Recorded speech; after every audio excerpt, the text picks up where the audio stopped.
your phone just like I'm doing mine, and I'll ask everyone to know that we're calling to order the December meeting of the Culver Redevelopment Commission. And without further ado, we'll go to roll call as Sarah is on the line. Sarah, are you there? Yep, can you hear me? We can hear you wonderfully. Great. Okay. Mr. Oosterbaum, I'm here. Ms. Façade, I am here as well. Miss Monroe, I'm here. Miss James, I'm here. and Miss Schumann. Yep, here. And Jones is sort of here. Okay. All right. We've got an agenda. We've got a quorum. Let's stand for the Pledge of Allegiance, please. I pledge allegiance to the flag of the United States of America and to the republic for which it stands, one nation, under God, indivisible, with liberty and justice for all. Okay. Thanks everybody for making it to the meeting tonight and making it by phone. I'm going to start with an audible here. I'm going to call an audible on the agenda and ask you if you would please favor me with consideration of a non-agenda item. I forgot that I had invited Linda Yoder from the Marshall County Community Foundation to make a presentation to us tonight. Mhm. I did not forget it totally. I forgot it as I was putting the agenda together. And so what I would like to do is not only add her to the agenda, but put her at the top of the agenda in the interest of her valuable time. Can I get a motion to amend the agenda? So moved. Second. All in favor, say aye, please. Roll call. Oh, we got a roll call. All right, Sarah. Sorry. Mr. Oosterbaum, Aye. Miss Façade, Aye. Miss Monroe, Miss James. Aye. And I vote aye. Okay, the amended agenda is approved, and Ms. Yoder, you're on. Okay. Well, thank you for your time tonight. Coming here tonight, not on behalf of the Community Foundation or United Way, but on behalf of a group of people, community leaders from across the county that have been working for nearly a year now on what we consider to be sort of the evolution of the Crossroads Regional Planning Team. And I have a presentation, PowerPoint slides for you.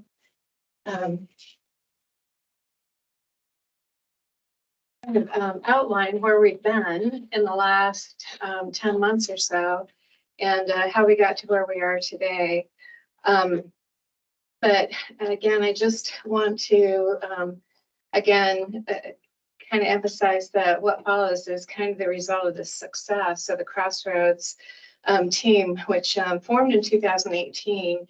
And we've held since then sort of this dream about being able to bring on an executive director to improve the results of this, what is now an all volunteer-led organization.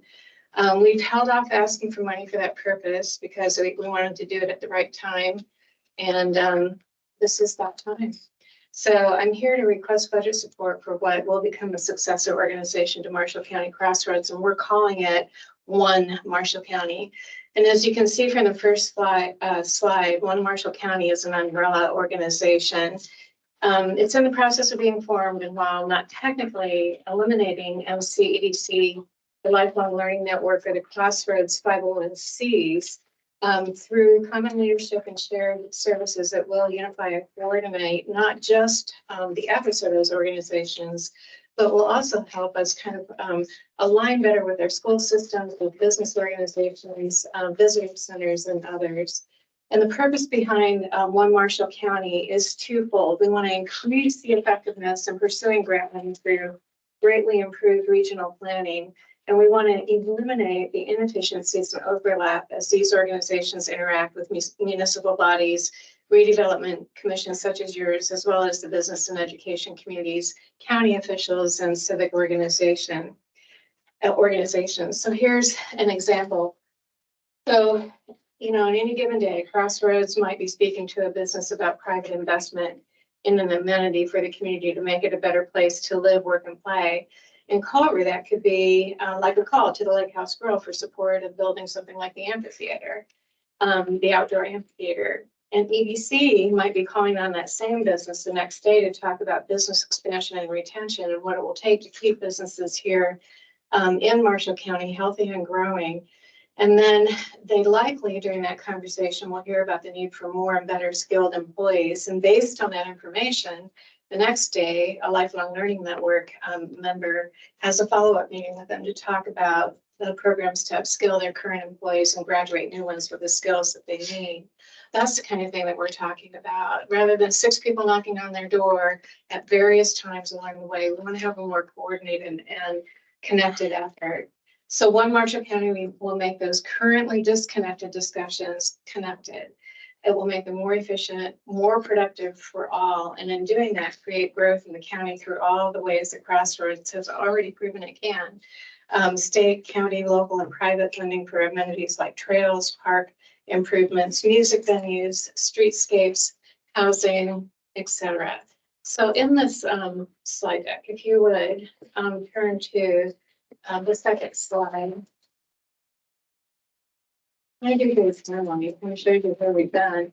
EDC formed in 2007, the Crossroads team in 2018. And in 2023, we engaged along with the Crossroads team, along with the Marshall County Economic Development Corporation. We hired in focus and formed this, what we call the Collaborative Council, to study unification of organizations. And those three organizations, EDC, Crossroads, and then the Community Foundation helped fund that study and this work with the Collaborative Council. And as you can see along the way, if you look at the bottom, it already talks about some of the funding opportunities we've had, like regional cities, and then the stellar communities, which brought approximately, well, it's more than 16 million in projects to the county. And then Ready 1.0 came along, the Lift network that came along to bring about $52 million in advanced manufacturing funds into the region. And we're all getting ready for Ready 2.0, right? So that could bring as much as 75 million in additional funds into the region, with a particular emphasis, we think, this time on housing. So those are some of the success stories and a little glimpse of what this work is building toward. And if you go deeper into the slides, you can see, again, as we talked about the proposed projects with Stellar, we have 33.7 million in proposals, 10% local investment. That's a pretty good return on investment. And then this is just Marshall County Stellar. I know you all have the Stellar designation for Culver as well, but just in the Marshall County Regional app, there is $1 million brought into Culver in projects. So we really are continuing to focus in on great homes, on thriving economies, quality of place, quality of life, collaborative leaders, and more effective organizations. And what I guess lines or page 6 wanted to kind of summarize what we're wanting to do. We want to become more effective by having paid personnel on each committee, which would reduce the volunteer burnout, because I can tell you, we've seen it, right? Well, there's a lot of projects going on that takes a lot of time and dedicated energy. We want to have a dedicated paid coordinator to keep the organization running smoothly and creating impact. There's even a vision of having all of this under one roof. What if we could become more efficient with those conversations and with the dollars that we have by having those organizations work collaboratively under one roof? And we also want to better support grant applications. And we think one of the positions that we have listed as a vision for the future is to hire a grant coordinator, a grant writer.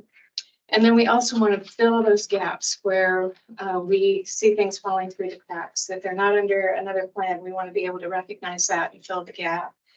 I'm going to kind of skip over slide 7. It's just about the planning process. It's been a journey, again, using a very similar framework to what we do in community engagement. We talk about, our goals and priorities. We do some discovery phases, we do some design phases.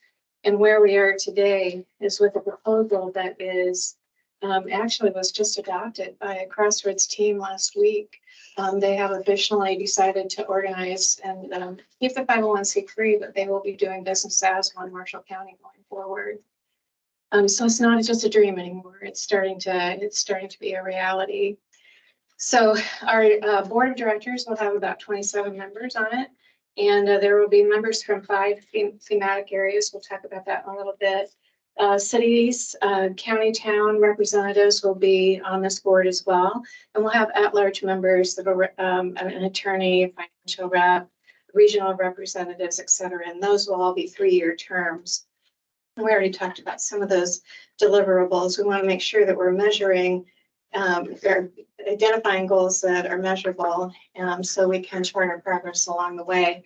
One of our immediate goals is to work on 5-year county plans within each of those thematic region or areas. And we also want to have a better communication and better alignment with activity that's happening at the regional level too. So we talked a little bit about Ready 2.0. Rural counties, what we know about Ready 2.0 at this point is that 25% of the funding is to go to rural communities. And in our region with St. Joe and Elkhart County, Marshall County is identified as rural. Disadvantaged communities, they're expected to see about 25% of that funding as well. And both Elkhart and St. Joe on the EDC map that they're using for this project, they are both identified as disadvantaged communities. So we'll be looking for those kinds of projects. But in addition to the Ready 2.0 funding, the Community Foundation just received word about Lilly Endowment funding as well. So that can bring another potential, right? It'll be competitive, but another $5 million into Marshall County and a potential $25 million into the region. So we are in the middle of a planning process right now, and we'll be using InFocus to, again, kind of support the work of one Marshall County and forming these 5 committees, and then looking toward developing a concept paper for that $5 million proposal that's due in April. And at the regional level, we've used a $250,000 planning grant to hire a group of, or we'll be hiring a group to do a housing study for the region. Because again, one of the priorities that we know is out there that the IEDC will be looking at closely is housing and things like early childhood education and child care and so on. So that's kind of the gist of it. On page 11, you can see sort of an outline of some of the things I've already talked about. Staffing eventually, we'd love to be able to see an executive director, grant writing specialist, thematic committee chairs, a director of communications and marketing. But as we grow into this, down below, it shows kind of where our initial financial considerations will be placed with an executive director and with somebody to chair the housing initiative. Placemaking, we put that as a priority for year 2, but we will be looking to have some InFocus fellowship support as well with the administrative side of things.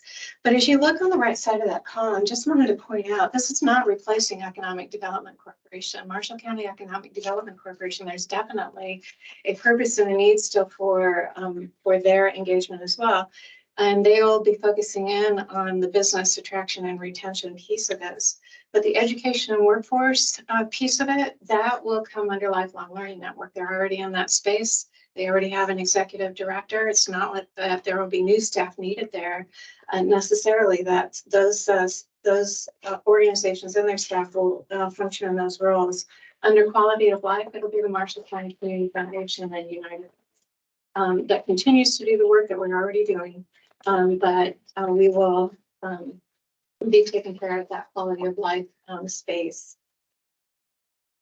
So the fundraising side of it, if you look on page 12, then you can see that where we're at with the fundraising and what we've been asking of each city and town. And our budget goal was $250,000 to get started. And we kind of charted out how we thought we'd get to at least $195,000. with requests to the foundation and with investor pledges, businesses that we hope will be coming on board here shortly, and then city and town pledges as well. And then on page 13, again, it just kind of breaks down, that budget, that organizational budget for the first time period from September 23 to August 24. So our plans are to hopefully get a job description out in front of folks and start taking applications in the first quarter of January of 2024. And then on page 14, again, it just talks about some of the deliverables that we'd like to see. And those 5 thematic areas: education and workforce development, housing and infrastructure, quality of life, quality of place, and economic growth.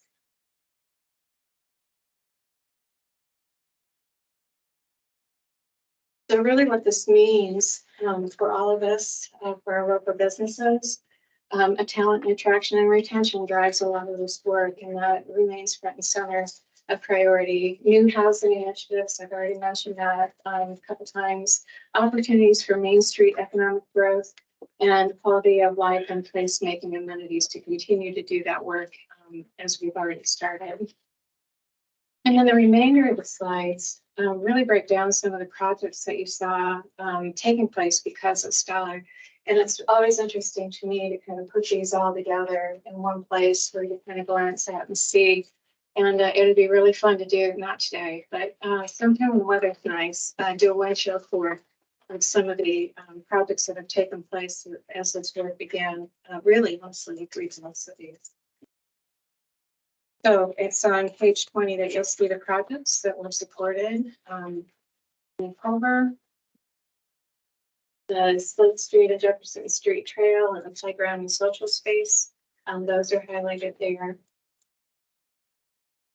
So from redevelopment, we've asked for $20,000 from the town of Culver, and we're asking for $20,000 in support of this initiative from the redevelopment commission. And we do feel that this is a proven investment. So all you have to do is walk out the front door of the building to see trails, and a trail that leads to a revamped park and beach lodge in one direction, and the single largest housing development in the town's history in the other direction. And I'm quoting somebody that I have a lot of respect for. He shared that if you just take the $1.2 million in Ready grant by itself, a $40,000 a year, you could receive no other grants, and it would still take 30 years to break on that investment.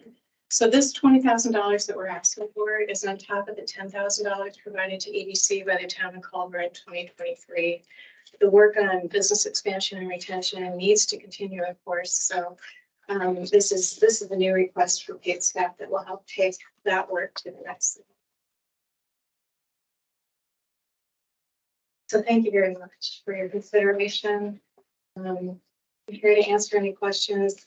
Got a lot of people in the room that have been involved in this. So I'm happy to answer any questions, and I'm sure I'll be able to fill in the gap if I don't know the answer.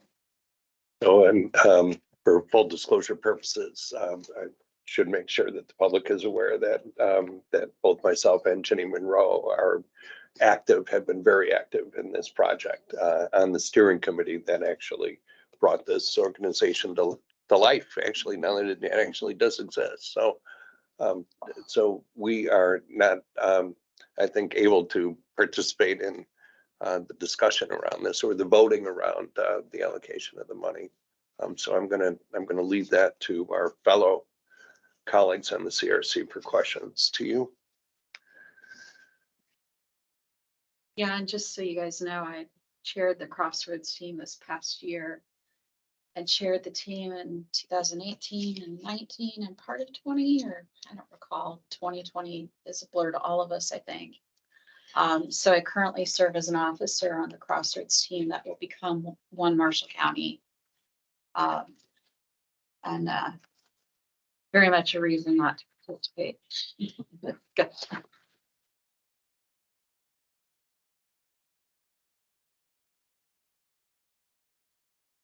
Can I just ask, this is Sarah Jones online. You had mentioned, Linda, without the packet in front of me, it's a little more difficult for me to um, figure this out. There, you said there were 5 boards or commissions that would be merged into this one Marshall County. Is that correct? So they will be aligned with it. So there's still, we just merged or Crossroads will now be functioning as one Marshall County, right? And like we said, Marshall County Economic Development Corporation, they'll keep their 501c6, but they will be in essence the arm of business attraction and retention. And the same would be for Lifelong Learning Network. Now, at some point along the way, they're still kind of sorting out with those boards. Does it make sense to merge totally with one Marshall County, or does it make more sense for them to sort of have an embedded relationship, or is it a partnership? We've kind of looked at 3 different models. What we know is that this structure will help us have better alignment across the county. We know who to go to for education issues. We know who to go to for business attraction and retention. And it'll provide a clearer path. Before we had Economic Development Corporation was working on workforce development. And truthfully, when we first started with Stellar, we actually had 2 education committees, one on workforce development and the other on other educational issues. And there's so much crossover between the 2 that we just, this just makes more sense.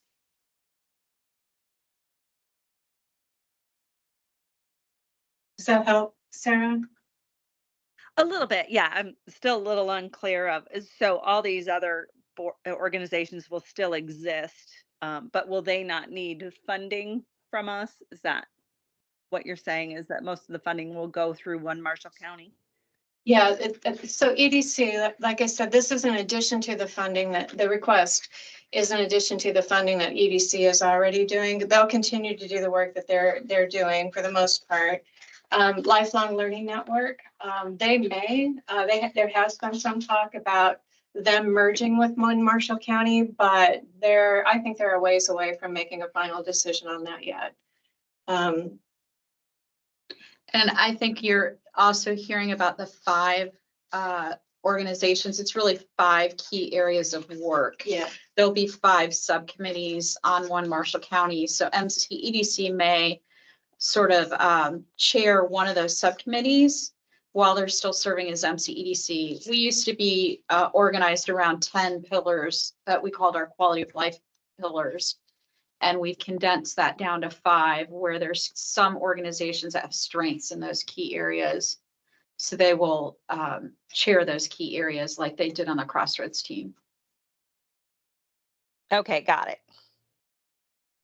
You have an electronic version of this we can provide to Sarah? Great. We'll get you a copy of this, Sarah, so you can. That's what I was hoping. I'll be back in town Wednesday. If Karen has an extra copy, I can pop in and grab that too. Sure. Do other towns have a Crossroads team like we do here in Culver? Like a Culver Crossroads team? No, not that I'm aware of. So will that function mostly under like one Marshall County instead of being our own? Or what do you? I don't think so, because one Marshall County is a regional planning team versus the local team is local to Culver. Like Argus has a different type of redevelopment commission that does some planning work. It's independent of statute, but then they also have a statute driven one where we have Crossroads, and then we have like CRC, and we have other boards with different functions. I think we might be the only town with a planning team, if you will. Unless Plymouth has one, but I'm not sure if Plymouth does. They just went through a comprehensive plan process, and they have an advisory. That may end up becoming a planning team for Plymouth. Yeah, they happen to go through their comp plan the same time we went through ours. I'll note that our spending plan is on further down the agenda, our spending plan for 2024, and we'll talk a little bit more about this then. I'll also note that dollars spent by commissions like ours are not available to be used for operating purposes. I think we may need some clarity with respect to how these dollars would be applied. Is there project-related work as part of this? And what type of project work would be earmarked for any dollars that we would consider that would be helpful? Okay. Absolutely. No, I'm not opposed to the concept whatsoever, but one thing that kind of jumped at me is, other than La Paz, we have the smallest population, yet what you have us donating to this cause is almost as much as what Plymouth is putting in. As if you took their low end as opposed to the high end. And as we all know, Plymouth has significantly more population than It's Culver very does. That's on page 12. Plymouth has committed to the high end through their city council. Yeah. Their redevelopment hasn't been approached yet. They're getting approached next. So we'd be less than half of Plymouth, but we're population wise.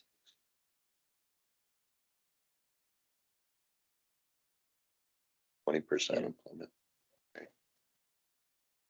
Right. Yeah. That's the only thing that Yeah. that jumped at me. And, I mean, Bremen's got 3 times the population and theirs is 25,000 and you're asking a total of 40 from us. Okay. That's just my Mhm. take on it at the beginning. Any other comments from the colleagues, my colleagues here? Linda, thank you so much for your time today. Yeah. Really appreciate it. Thank you.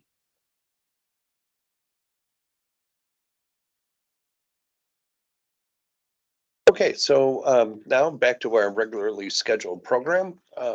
That we have next on the agenda, approval of the minutes. Has everybody had an opportunity to take a look at the minutes that Sarah put together for the Yes. November 20th meeting? Yeah. Motion to approve. I'll second it.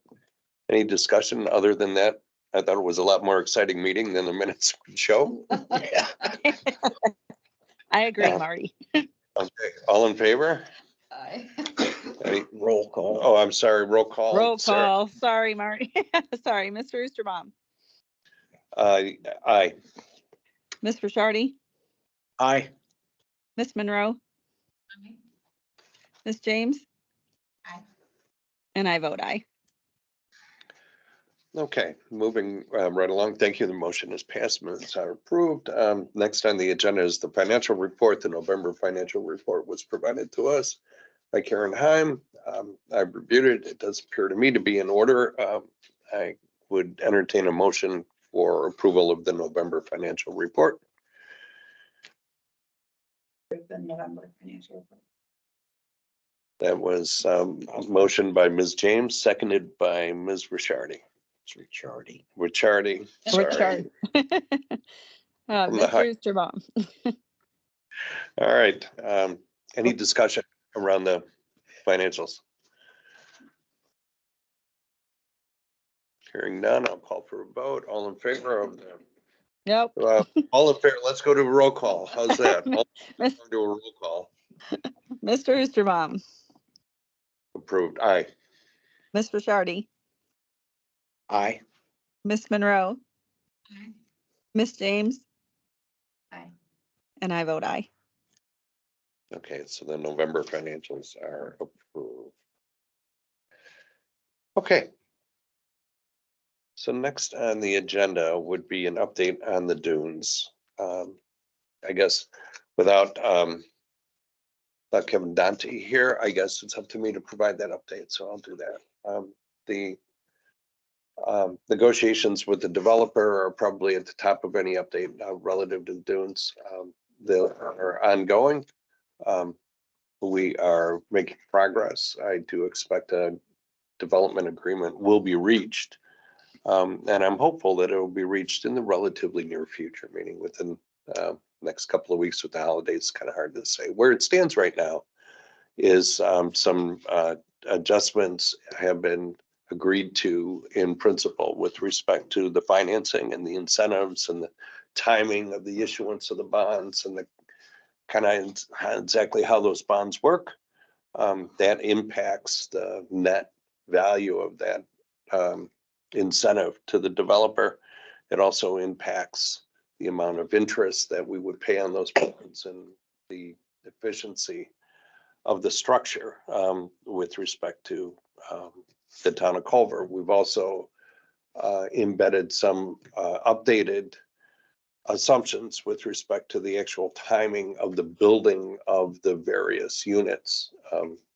The timing has been pushed back a little bit, and so we are making what we think are they're definitely more conservative and probably more realistic assumptions with respect to when the revenues that will be realized, the TIF revenues, will actually be realized.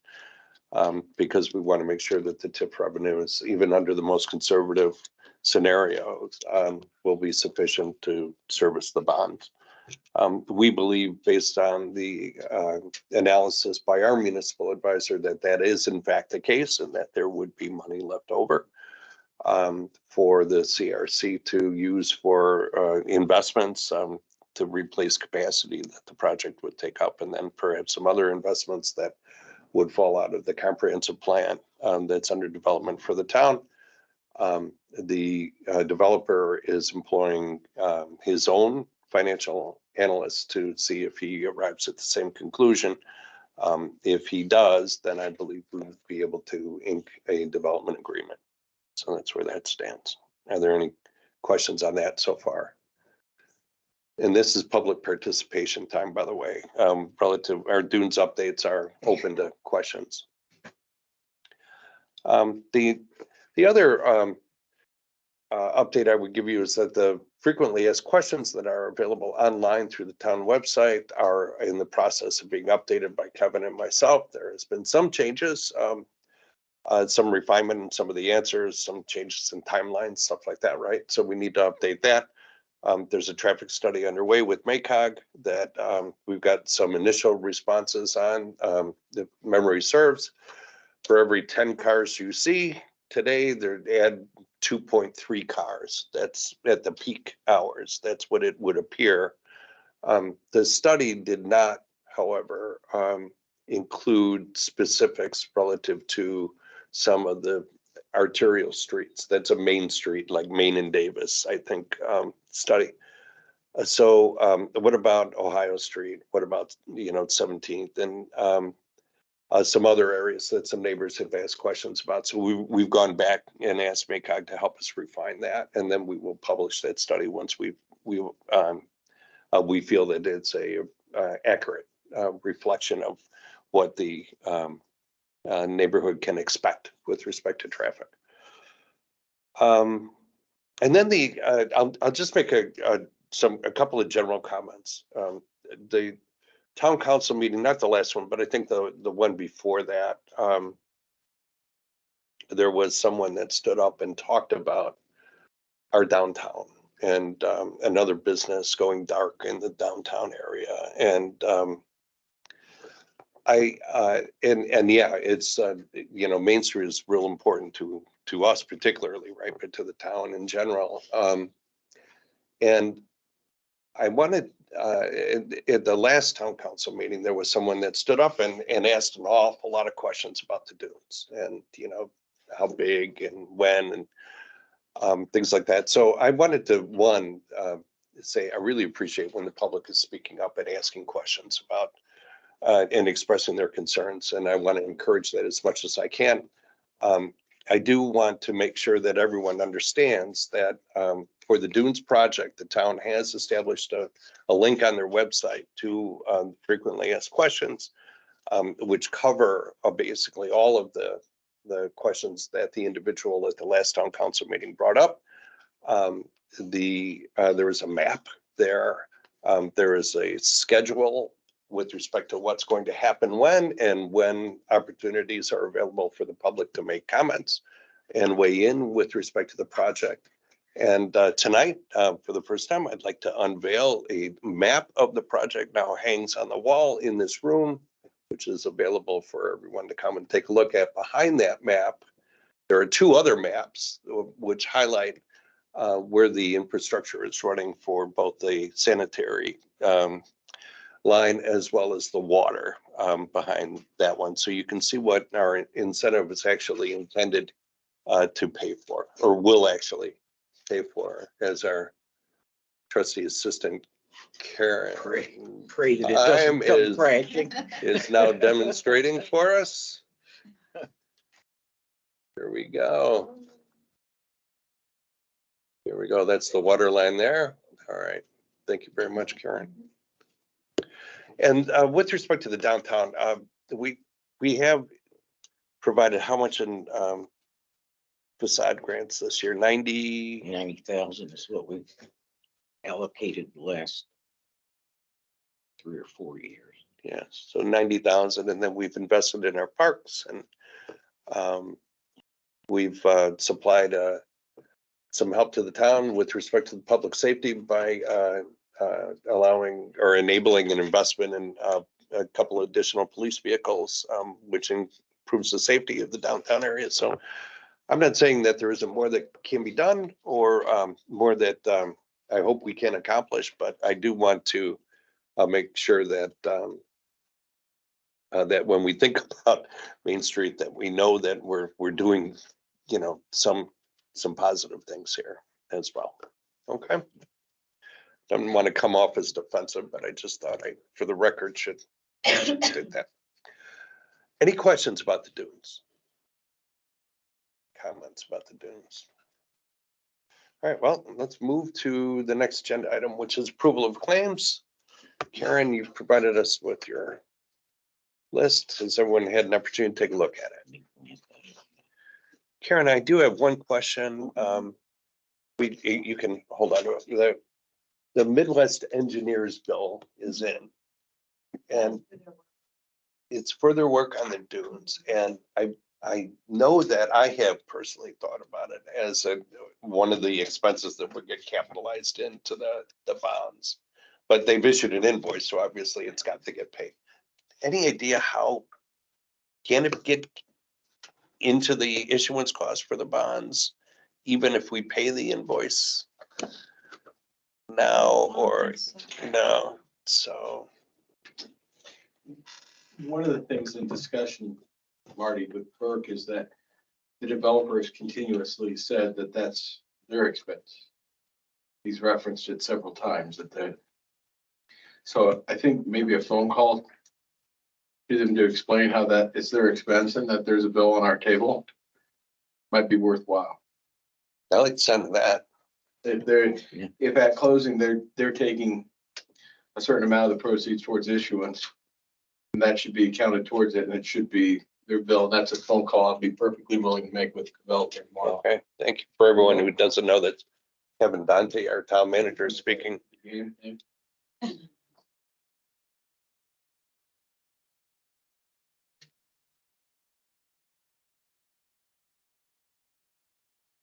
Maybe we make a motion to approve the claims with that one exception of Midwesterns until Kevin can look into it.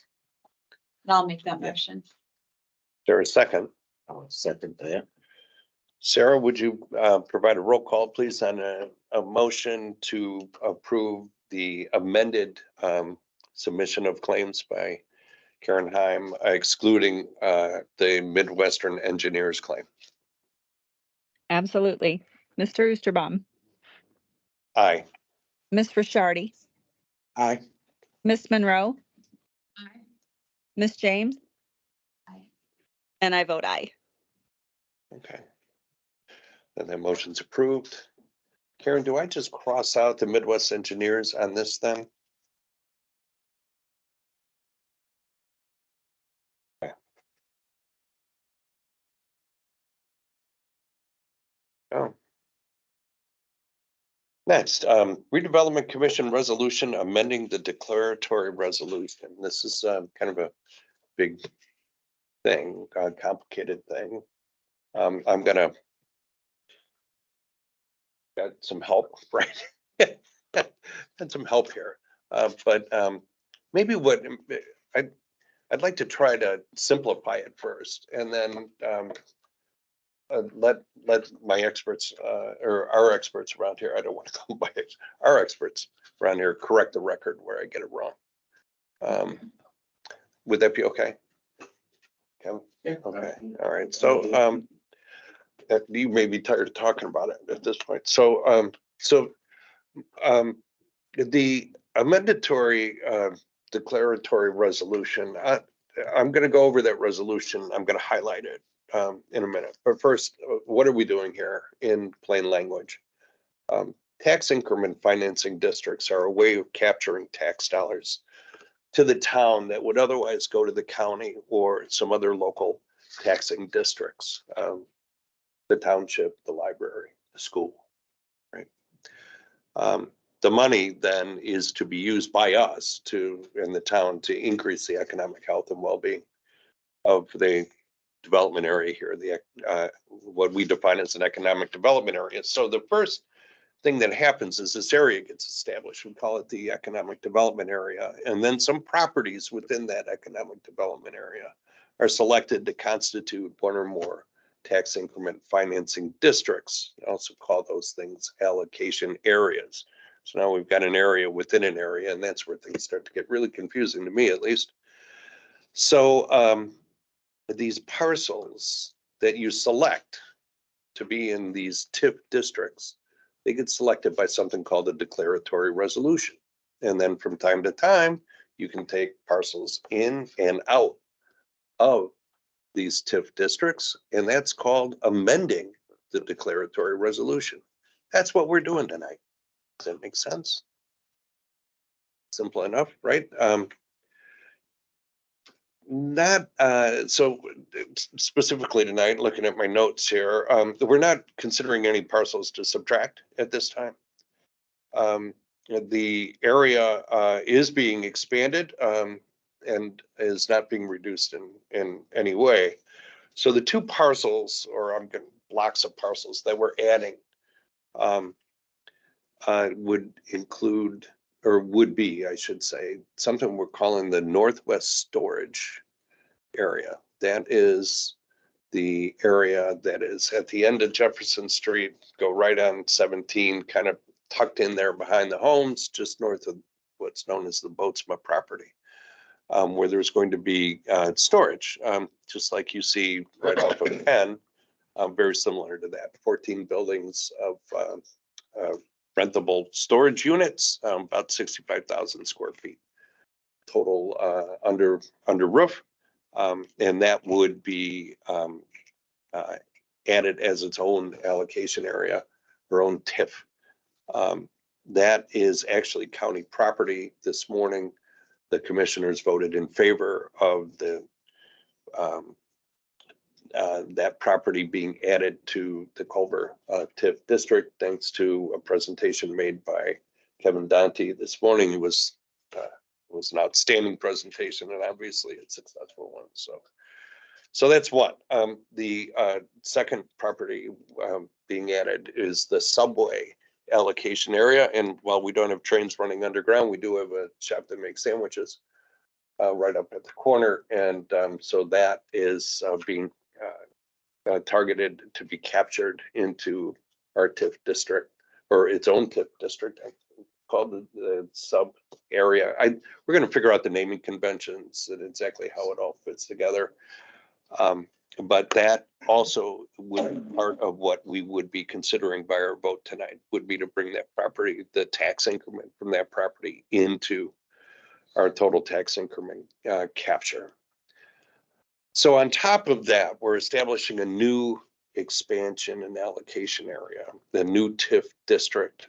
This is a different TIF district, and then it's primarily for residential use. It's part of a residential housing program, which is technically also being established as part of this resolution. It's also something that we're voting on tonight, is to establish a residential housing program. And as part of that, a residential housing district, right? Property district. Am I saying that right? Close enough. So there's a lot here. So let's get to the resolution. It's drawn by our outside counsel, reviewed by our CRC counsel, unless you have any corrections for me so far. Do you want to clarify? No. You mentioned, I apologize for my voice, hold on speaking. But, no, what you said was right. We're creating a residential housing program within the Dunes residential program expansion area. So it's not a district per se, but it is a residential housing program with expansion area. Okay. Okay. Thank you. So I'm not going to read this whole thing, but I'm going to describe parts that I don't read. A resolution of the town. Do we have a resolution number on this, Karen, by the way? 2023 something, right? For the, it would have to be. You don't have to. We have an unnumbered resolution of the town of Culver, Indiana Redevelopment Commission approving certain amendments to the declaratory resolution and economic development plan for the Culver Economic Development Area, establishing a residential housing program and all matters related thereto. And then the resolution describes that we actually have tax increment financing districts already. We've established an allocation area, an economic development area and allocation areas. So whereas pursuant to section 53 of the act, the commission desires to establish a residential housing program to provide for the construction of new residential housing. That would be the Dunes residential program expansion area. Whereas the commission has thoroughly studied the Dunes residential program area and seeks to amend the plan by redesignating an existing portion of or amending the boundaries of the area to include the Dunes residential program area, designating the Dunes residential program area as an allocation area under sections 39 and 56 of the act, and further amending the plan to incorporate the residential housing program, which is called the residential program, as depicted on a map, which I am going to start circulating. I have them for here and I actually have a couple for the audience if you want to ask out there. I You have want to one. have these two? Gave me two. I All right. passed them on. Oh, Do I okay. get one? I did look at it. All right, good. It's in your, yeah. Yeah, It's in your, I looked it's at in your it, so package. Okay. I'm fine. All right. Yeah, they just didn't try well. It's okay. Yeah, my printer isn't the best printer. But as you're looking at that, the yellow areas are the new areas being established.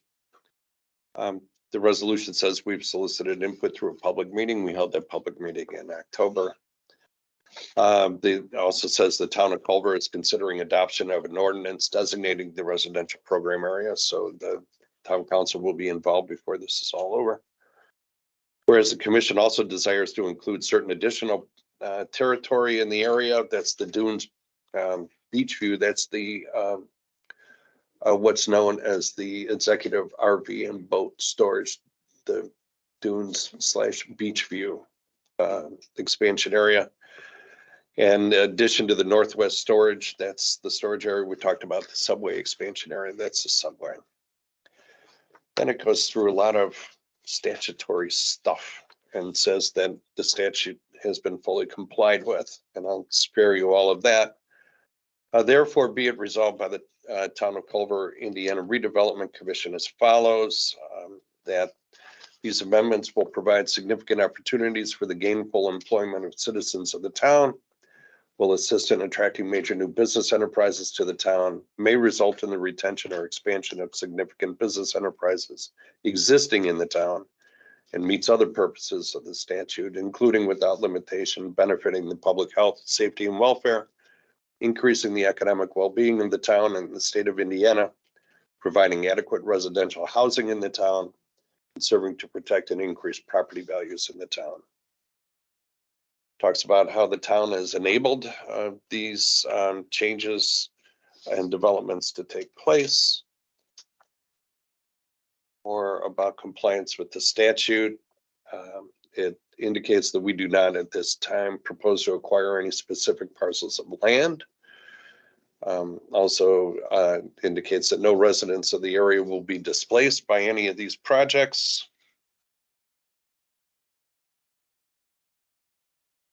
And descriptions of the allocation areas in some detail. And that's it. There are exhibits that give legal descriptions. And then there is a section called statutory findings. So the statutory findings are that these amendments will promote, these are findings that we made, by the way, by voting on this. These findings are that the amendments promote significant opportunities for the gainful employment of the citizens of the town, attract major new business enterprises to the town, retain or expand significant business enterprises existing in the town, or meet other purposes of the statutes. The plan also is resulting, reflects a lack of local public improvements for the areas that we want to develop, meaning the dunes, and that we're assisting with that. Another finding is that the public health and welfare will benefit by the accomplishment of this plan, and that the accomplishment of the plan will be a public utility and benefit as measured by the attraction or retention of jobs, permanent jobs, an increase in the property tax base, improved diversity of the economic base, other similar public benefits, and that the plan for the area conforms to other development and redevelopment plans for the town, comprehensive plan for the town. Those are the statutory findings we have to make in order to approve the plan. And that's a overall description of what this resolution does. So now I'll open it up for corrections, comments.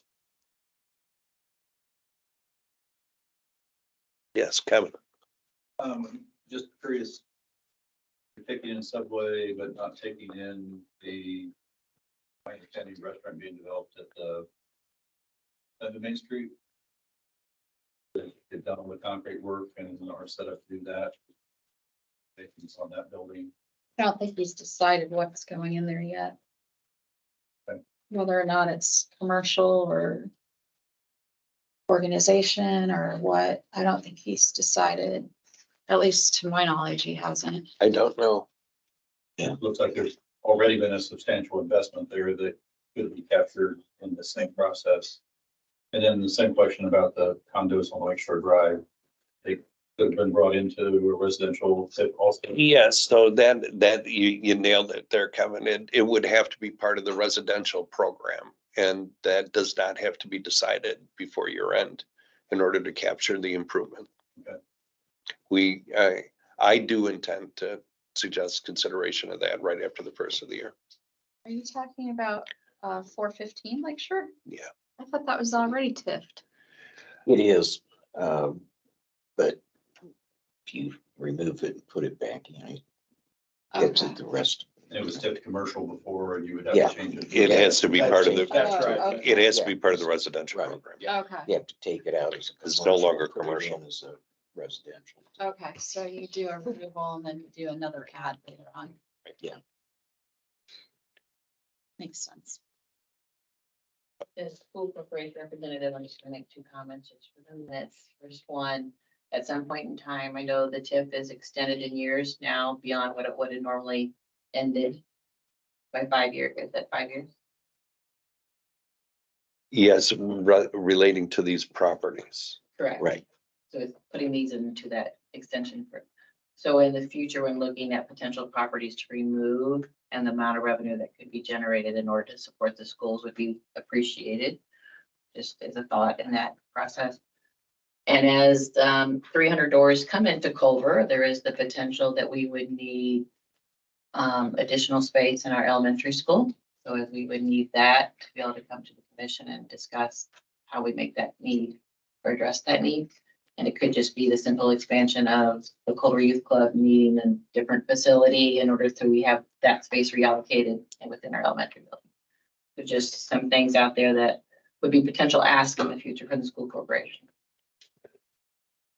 I will note that the head of the elementary school serves on this commission and has already taken full advantage of my visiting the school to talk about that very space. So, thank you. Any other questions? With that, I will entertain a motion to approve let me get the title. On page 1, sorry. There we go. I will entertain a motion to approve the resolution on the unnumbered resolution of the Town of Culver, Indiana Redevelopment Commission approving certain amendments to the declaratory resolution and economic development plan for the Culver Economic Development Area, establishing a residential housing program and all matters related thereto. I'll make the motion to approve. Motion made by Ms. Monroe.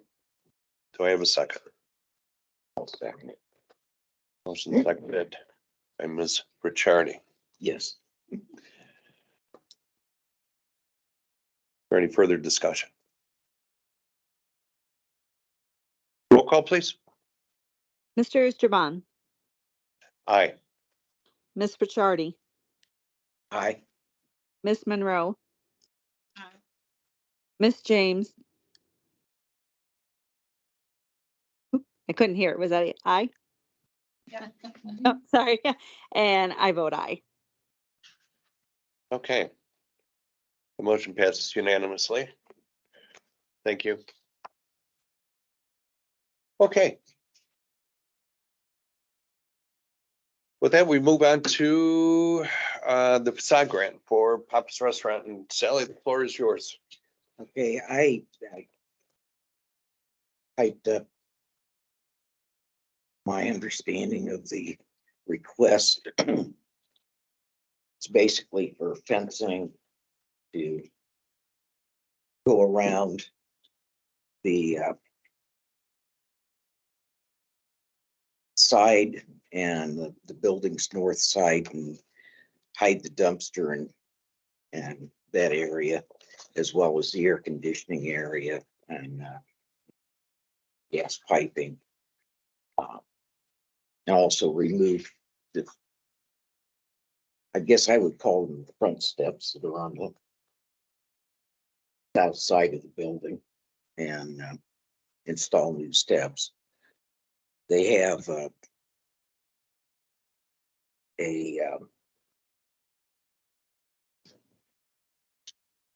quote or estimate from Premier Turf for the steps, and that's $18,473, and one from Lee Construction at $15,856. And obviously the lower of those two is the 15,000. For this street side fence and dumpster shed fence and shed fence, Premier Turf total is $33,750. Nelson Shirk is the other estimate on that. Those 3 or 4 items, and Nelson Shirk separated it out more, but his total estimate is $33,750. So obviously his estimate is the lower of the two. If you add those estimates together, the lower estimates together, there's a total estimate of $49,561.00.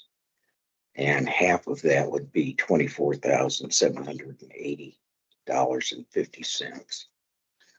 So he has on his application that the total project cost is $52,248, but we can only pay the 50% of the lower of the estimates. So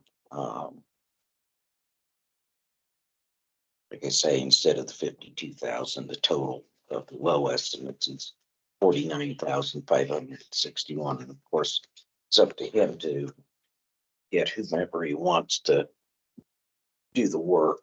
So, I appreciate the fact that every year they seem to make an improvement on their property Yeah. when they close for the winter break.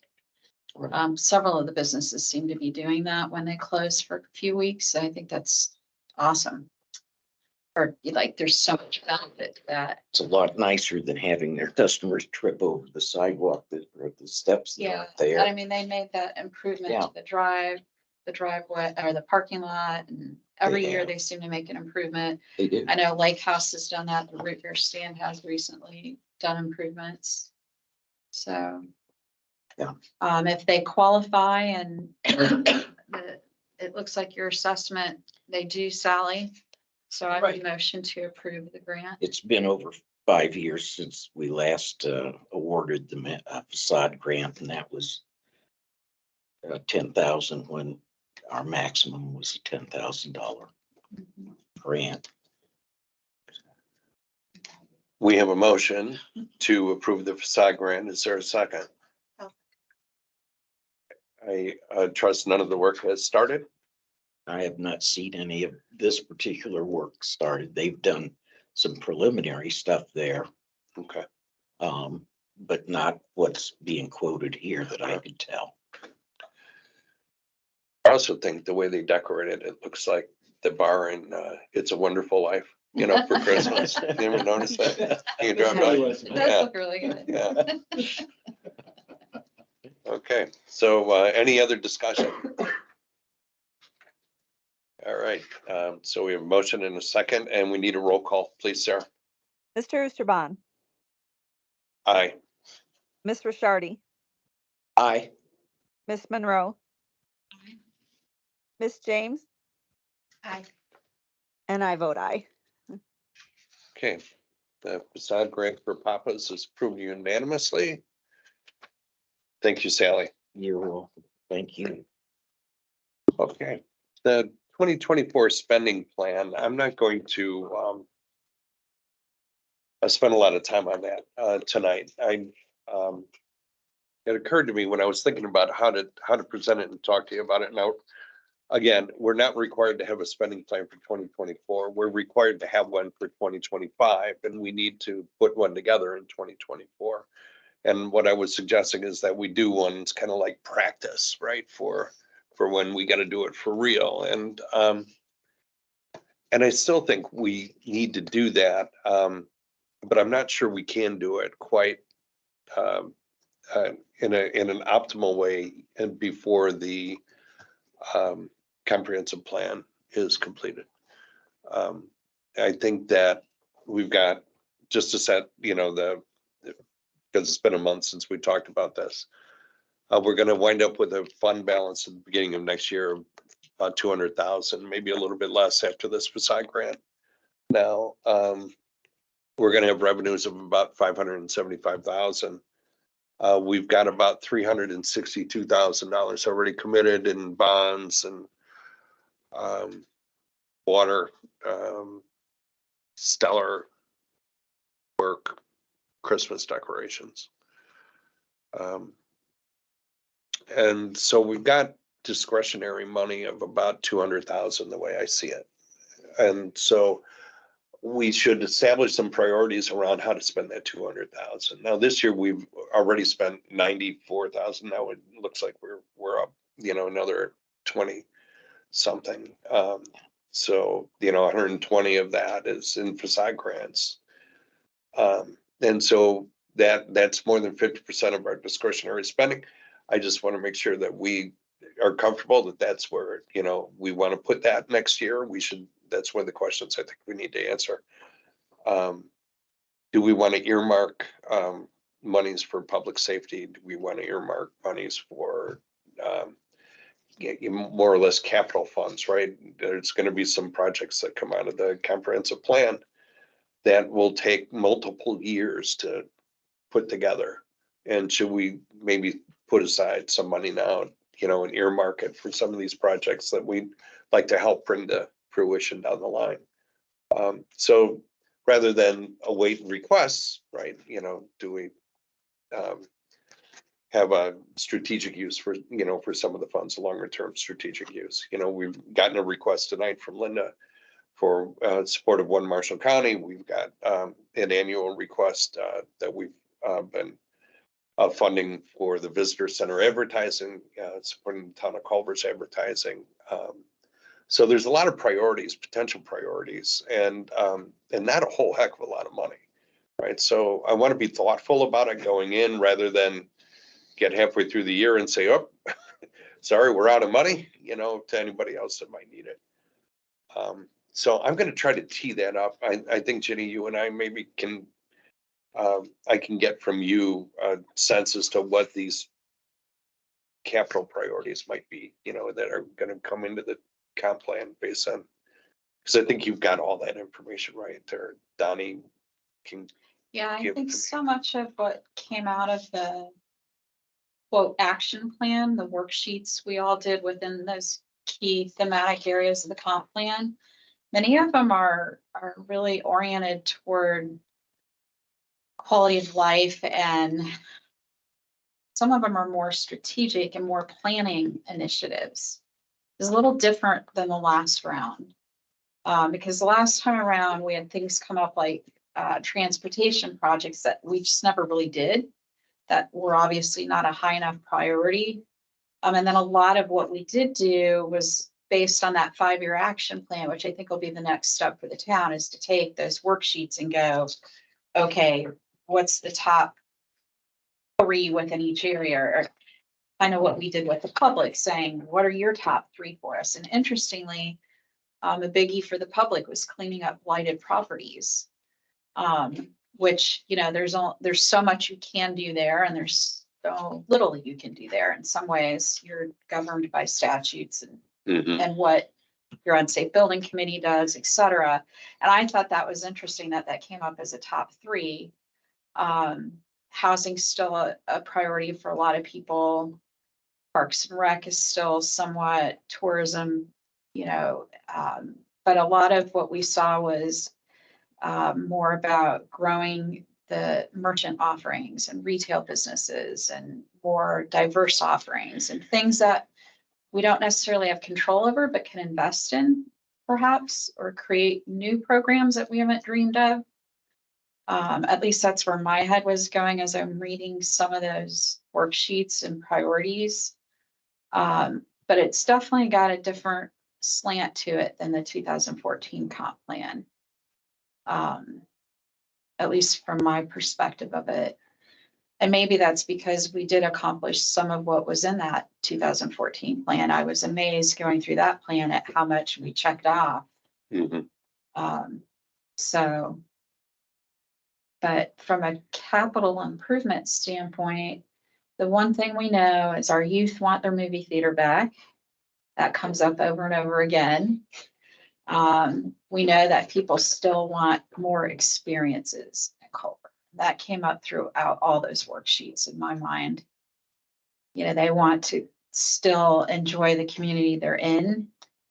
And, just when you think you're adding value with an amphitheater and programming and all the work that Amber does, it's really never enough. People want that out of Culver.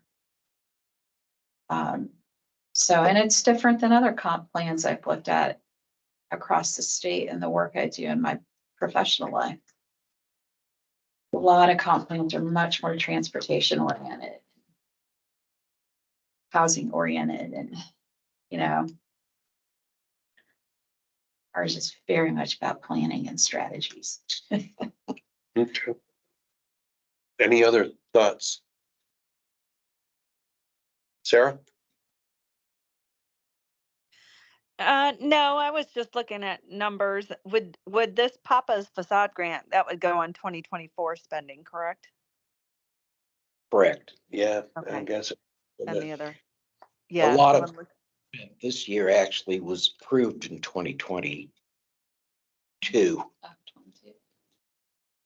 but it wasn't complete until 23. Does anyone know if we might be receiving some more in 2024? No, because we're not meeting. Yeah. Unless we call a special meeting. Yeah, Do you mean if we had plans for more facade grants coming forward, Sarah? Right, Like, yes, yeah, I for don't- next year. yeah, Oh, they would be coming in next year, not this Yeah. year, but I haven't heard of any interested parties, put it that way. I think Moore Junior was making some plans with his building, but I don't know exactly what or if that's gonna move forward or not. So that one might be a possibility because his 5 years is up, I think, in June, at like the end of this year. Could be. And that was just from a conversation I had with him when I was town manager, so it could be a possible. The subway will probably be payable in 24 as well. So Yeah. it's like for 2023, you spent about 80,000. But you committed to 60,000. okay, Yes. With the outstanding too. yeah, That's good to know. Thanks. thank you. Yeah. Okay. Lot to think about. Yeah, there is, Lot to think. you know, I mean, a lot of the requests, you know, not only on facade grants, but a lot of the requests from other groups are definitely worthy causes. Yeah. And, you know, like, we just need to make sure that it's not operating expenses. It's, you know, it falls in our purview to pay. I Okay. agree, Sally. That's one thing. My thought is, what's our primary focus and spending the most on the primary focus of what we're supposed to be versus like what you mentioned, Marty, is public safety. I've had a couple people approach me asking, and maybe you guys know the new sidewalk in front of Boo and Paul Marshall's. Will there be lighting? Because I don't know. I thought there were street lights there before that were removed. And Yeah, somebody asked if that's something redevelopment would pay for. I said, I don't think so, but The NIPSCO pole that was there is supposed to get moved to the corner. That was right in front there. was there any lighting on that, Jenny? Do you remember? Yeah, it was one of the old NIPSCO lights that for some reason, when we replaced lights down that stretch and we staggered the new lights, that is one that NIPSCO never took out. And we only had so many lights. I think at the time redevelopment purchased those brand new lights, the nice, like charming looking ones. Right. Mm-hmm. That was just one that stayed in and did not get removed for whatever reason. And when Bob and I looked at it, when they were planning on that sidewalk project, we agreed that it could be taken out, but move it to the corner of that property instead of where it's at, or the corner, that would light up that alley / root beer stand area. Yeah. Kind of dark coming around that corner of the root beer stand as you come down that hill. Yeah, it is very dark. I walked it then after it was mentioned to me and I said, oh yeah, this is kind of dark. That's something that needs to be, you know, revisited and where exactly it would be put, because quite frankly, you don't want it getting obliterated by vehicles Coming like around the the one corner. at the corner up the street here. Gets hit by a car about once a year, once every 2 years. And wipe it out. We don't need that. Because I can see the delivery trucks taking them out, as well as the drivers that are having trouble seeing the roadway. Be nice to put one of the nice looking lights right out around that area too. And is that a NIPSCO responsibility or town? Or- Well, NIPSCO would be willing to put theirs back in, I'm sure. That was the goal, was to move it, unless Bob just had them take it out. But we just couldn't afford that many of the nicer ones at the time, I think. Otherwise, it probably would have been replaced with one of the nicer ones. So what do we do with this? Do we talk to our town manager? Maybe About it. all the nibs go, because they've been calling me, because they're looking out at Mill Street, so. While they're talking to me about that, maybe I'll talk to them about that and see what we can get done. Just give me the look, give me some more stuff here. I got 2 brain cells right now, like Dennis and shit. 2 brain cells playing tennis. Love that image. All right, thank you. Anything else on spending? Okay, all right, to be continued then. Yeah, Spending, definitely. right? We'll talk more about it next meeting. I'm gonna try and tee up a few things for us and see if we can at least start to coalesce around some priorities. Public input. Where, look. Anybody online, Karen? Public input. All right, member input. Let's start with you, Erica. Ginny. Just knowing it's the end of the year and the holiday season, I want to thank Karen and Kevin for all the work you do to prepare this board, as well as a bunch of other people in your lives. I'm amazed at how easy it is to sit on a board when you're prepared. And I feel like we always get our stuff in front of us from you, Karen and Kevin. I appreciate all the work you've done in the dunes, especially you two dealing with that. I know there's a lot of meetings and detail involved in that. And that's an investment of your time. And I'm really grateful we have people like the 3 of you who've done that work for the CRC. So thank you. And I hope you guys have a restful and good holiday, because God knows you deserve it with 2 brain cells left in your head. I know exactly what these last 2 weeks of the calendar year are like, so Well, I'll pop in and bring some holiday cheer your way, guys. the first 2 weeks or the first month while you try and reconcile all the books Yeah, for the state board. yeah, Karen's just Yeah. gets worse Yeah. after the holidays. Yeah. Be real nice to her in January. So I Thanks. second year. Or ditto here. Anything else? I have nothing else. Sarah. Nope, just want to wish everyone a Merry Christmas, Happy New Year. And ditto to Ginny. Thanks for everyone's hard work, and Marty, all your work on the dunes and everything you've put together and the information you provide for us. No, thank you. I'm part of a really good team, and we haven't talked about Sally's contribution to that team, which has been very significant. So Sally, thank you. Wouldn't be Go where we are. Sally. Your contribution. Thank you. Yeah. And let me say thanks to this team here. This is our last meeting of the year. This will be our last meeting together as a team. There'll will be at least one change after the first of the year. I know that because one of us is going to join the town council. Congratulations, Jenny, on that. Well, that doesn't necessarily mean a change. Well, yeah, I Because guess. we can have up to 2 from the I guess council. I'm making an assumption because I know Ginny's schedule. Yeah. And I've heard her try to figure out how to get to meetings already. So I'm assuming this is not going to be one that she can continue, but I hope she would consider that. I don't know. Are you willing to make any announcements on that, or? I sort of feel like you philosophically, I think one council member being a liaison to the council is probably enough. And I think that Sally is the perfect choice for that. Well, All right. in other words, I want out. Yeah. All right. Well, Karen is accepting applications. We're all subject to reappointment. So we all have to indicate our interest in that. I say to the public, please, that it's not just for the Redevelopment Commission, but other commissions will have opportunities to be of service.